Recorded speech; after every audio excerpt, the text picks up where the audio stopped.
Hey guys, Michael Keogh, Team Keogh at Remax, and I am sitting here with Adam Le Boeuf from Bill Le Boeuf Jewellers in Downtown Barrie. And they have been a staple here for, my goodness, I've been in Barrie forever, and they've been here since then. So Adam, can you just give us a bit of an introduction of yourself and a little bit of an introduction of Bill Le Boeuf Jewellers? That would be fantastic. Good morning, Michael. Thanks for inviting me, and I'd love to talk about Bill Le Boeuf Jewellers, Downtown Barrie, and Barrie in general. So our store, we're coming up on 62 years in business. We started in business in Downtown Barrie, same location, November 1st, 1958. Wow. And we're still here. Huh. Too cool. Yeah. So the company itself, so how has it grown, I guess, over the years? So did it start at the same size that it was? Did it start smaller? And whose idea was it, like, to go down this road and become a jeweler?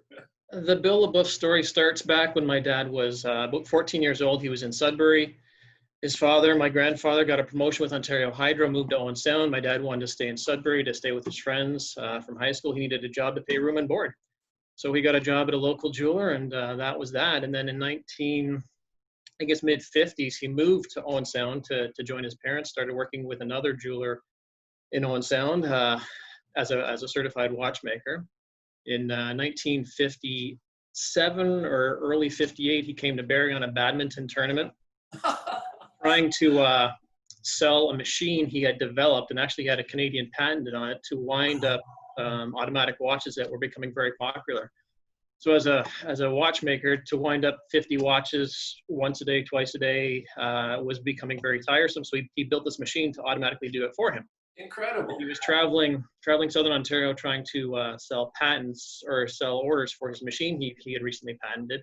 Walked into this location, which was a jewelry store since the building was built in the 40s. Wow. He asked the guy if he wanted to buy one of his machines, and the guy said, "Well, I'm thinking of retiring. I'm not really going to invest any more money in equipment, but do you want to buy my store?" So my dad, he had nothing to lose, so he figured, okay, I might as well. So he bought this store, which occupied a quarter of our physical space now. He paid $18,000 for this entire business, including inventory. Wow. Which, well, you're the real estate guy. In 1958, my dad said $18,000 would have bought 4 nice houses in Barrie. So he really laid it on the line. He sold his car. He lived in a rooming house on Toronto Street for a while, and he got everything he could and made this business work. And in 1972, he expanded from a quarter of the building. He bought the entire building in 1972, and we've been here since. Wow. With the same phone number since 1958. Wow. Yeah. So I'm very proud. I'm very proud of stuff like that. It's very, we're tradition. We're Downtown Barrie. We're part of the community. We'll never leave. We love it. Downtown Barrie is a place to be. So this is exactly the reason why we do this, because I had no idea. I knew you guys have been around for a long time, and it's the place to go to for anything jewelry. But to the history with your dad, to take such a leap to do something like that, and it all started because he invented something that helped his business, right? Yeah. How cool is that? So. Yeah, one of the reasons why actually I have you on here is back, so my wife and I were been married coming up 28 years, and believe it or not, Adam, I know he looks like he's probably 35 years old, and I think when he did this originally, this here is our original rings. I don't know if you can see them, but these are pictures of the original ones that Adam designed, and I think he was about 12 years old when he did it.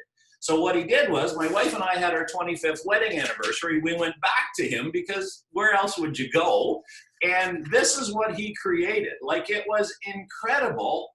So we wanted roughly the same design, and he just took, and we're over the moon impressed with what you've done and the quality of the work and everything that we got from you. And so just give a bit of a history how the first ring that you designed for us now to this one here would be kind of interesting, I think. Yeah, well, the first ring, we're really not a custom jeweler. We've always been asked to do it, but it's always been sort of a background thing for us, especially 28 years ago. My God, it was one of the first things I did. I've been here since I was 12, weren't you? Well, Maybe I was something in that order. I was 14 when I started here, and then I went to school in California in 1989. So this would have been shortly after that. This would have been maybe my third year of being here full time. But this is my only job I've ever had, so I wouldn't know how to turn a screwdriver with a right-handed screwdriver if I had to. But so yeah, your ring, I remember doing it just as a simple line drawing with a pen and paper on my desk before we did our renovation 5 years ago. And it, you know, you draw, you carve a wax model, cast it based on that, and hopefully it turns out nice. And with your new ones, all that is gone away. Wax carving is history. It was 3D CADed, so 3D design on a computer, and then it's 3D printed. The model is initially printed in wax, three-dimensionally, and then we cast it from there the same traditional way that's been done for hundreds of years. But the wax carving days, it's over pretty much. You know, that skill is gone. Wow. You let the computers do what they're good at, which is the menial tasks of, you know, layer after layer of these 3D printing, and then you move on from there. Wow, well, we're over the moon. Like, it's incredible job. So I loved it with yours too, because you kept the original spirit of the design and just modernized it. A little bit heavier in platinum, a little more modern metal, modern colors, a little more modern design, and it's a tribute to the original design too, which I really appreciate. Well, we loved it. Like, we absolutely were. We just, you know, and it looks different, but exactly as you said, it's got the same heart of the original ring, and my wife and I are just ecstatic about them. The comments she gets on hers are just incredible. Everybody loves it. So, I love it. So COVID-19, obviously we're in the middle of that, or hopefully coming towards the end of it. How has that changed your business, your day-to-day? Yeah, it's been tough because, you know, we're really about, again, being here for our customers in our community. So we're here 6 days a week, closed on Sundays, except in Christmas time. I'm here 70 hours a week because I love it. It's a hobby, it's a passion. It's not really a job. It's a lifestyle for me. Yeah. So since 1958, I don't think we closed one day, aside from when my father died. We had sort of a half day we were closed to do some funeral things and have our staff go, you know, pay their respects. But aside from that, we haven't been closed for one day in 62 years until COVID hit. Wow. And I thought, you know what, it hit so fast. My wife was on holidays in Florida and said, you know, you better be prepared for this because this is big in the States. And of course, she was on holidays and I was here working because this is what I do. And then within 48 hours, we were closed. Wow. So St. Patrick's Day came along and we were closed. And I thought, okay, you know, this is not the end of the world. We're going to be closed for 2 or 3, 4 weeks, maybe. Yeah. And then we'll get back going. So now it's approaching 3 months. We just reopened for appointment only. So we're here, you know, my staffing levels are far reduced. We had 14 on payroll in 2019. Right now I've got 4 on payroll. We're still busy. We're very busy, but, you know, it's our day-to-day hasn't changed. Mind you, with respect to safety measures and social distancing and face protection, masks and sanitization, all that stuff, that's changed, but we're still doing the thing. We're still doing custom. We're still doing lots of estate jewelry. It doesn't come in as fast as it did, but we have lots of inventory here. So we could idle along like this for literally years. Yeah, there's lots of inventory here. So speaking to that, then, so what are the services that you guys provide? Like here, here's your Le Boeuf Jewellers sales pitch here. What are the services that you guys provide? We do everything. We do custom, as mentioned. We do watch repair, batteries for watches, ring sizing, goldsmithing services, engraving, appraisal services.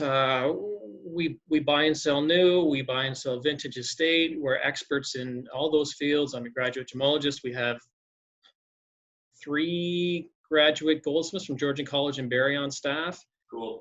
Full-time, I've had a full-time administrative assistant here for 45 years. She remembers me when I was coming in here as a little tiny tot. But yeah, we do what customers want. You know, we sold giftware at one time. We sold Royal Doulton and things like that.